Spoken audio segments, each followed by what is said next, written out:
a lot of people, me included, I'm probably at the top of this list, are often contemplating a U-turn. And I wouldn't say it's out of, well, we can dive into what it's out of, whether it's desperation or hope or just curiosity or whatever.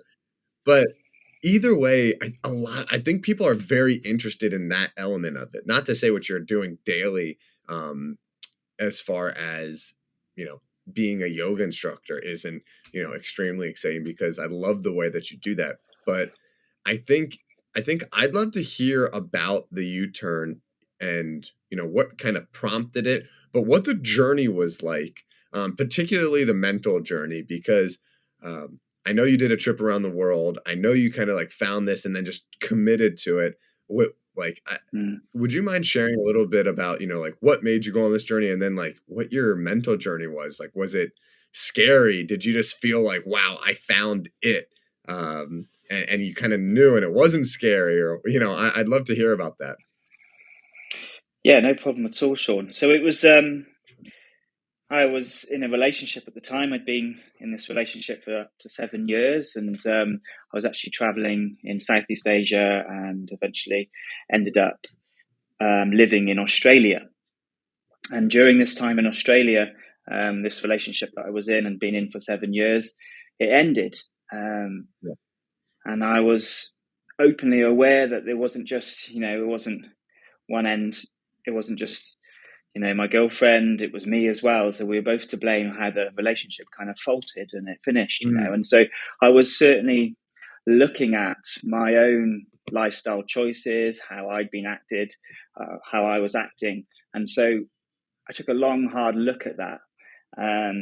And I wasn't quite sure what direction I wanted to take because 7 years is quite a long time. And we planned a lot of kind of lifestyle choices together, potentially even having yeah. kids one day. And, that all kind of ended quite abruptly. So it kind of felt for a certain amount of time that my world had fallen apart. So I was in Australia, um, tried to keep my head down, Mm, continue working, try to keep some form of kind of clarity and mental stability. But it was difficult, and I then got an invitation with some of my best friends that I'd grown up with, and they were actually in California, and they'd just been spending a few months there.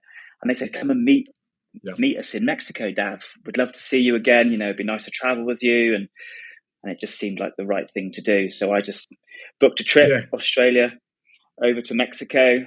At the time, these poor lifestyle choices that had kind of got me into this change in the first place was, like drinking and quite a hedonistic lifestyle. Certainly like to party on the weekends. Being from Wales in the UK, that was kind of part of the culture there. So Yeah. Of that wasn't course. any different for me, And anyway, making my way to Mexico, yeah, I was having a bit of a blowout, you could say, as we say in the UK, where I was like getting over this relationship. But at the same time, I knew that there was some big changes that I wanted to look at. Just wasn't quite sure when they were going to be, but I knew full well that that they needed to happen. I didn't know how they were going to come about. And it was in Mexico where I first then got invited to go to a yoga class.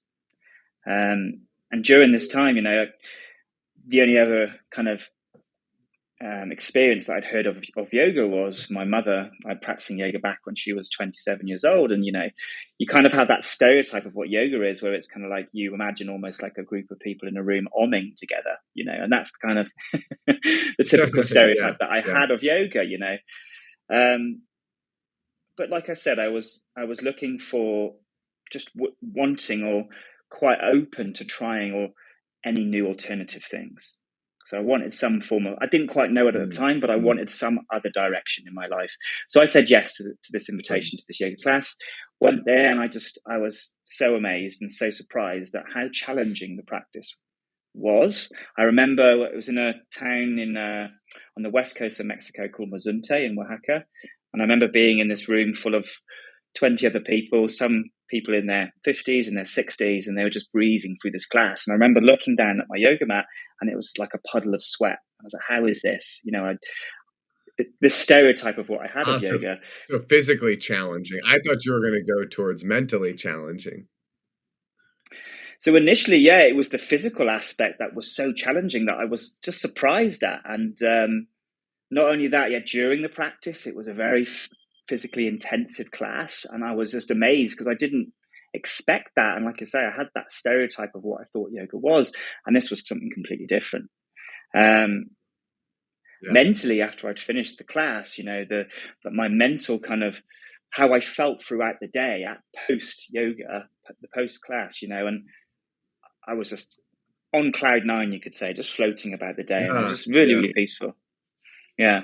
And so that really kind of like was the catalyst for me. And I like I say, there was a big intrigue from my side, and I was like, right, anything that was kind of physically challenging. When I was a teenager, I was quite into my sports. I loved to play quite competitive sports like football, athletics, whatever have you. So for me, this physical challenge that I was being presented with in the yoga class was quite present. So I went back. I kept going back every day as much as I could practice. I was very intrigued with the whole physical aspect of it. And that's kind of in a nutshell what kind of like brought me onto the mat.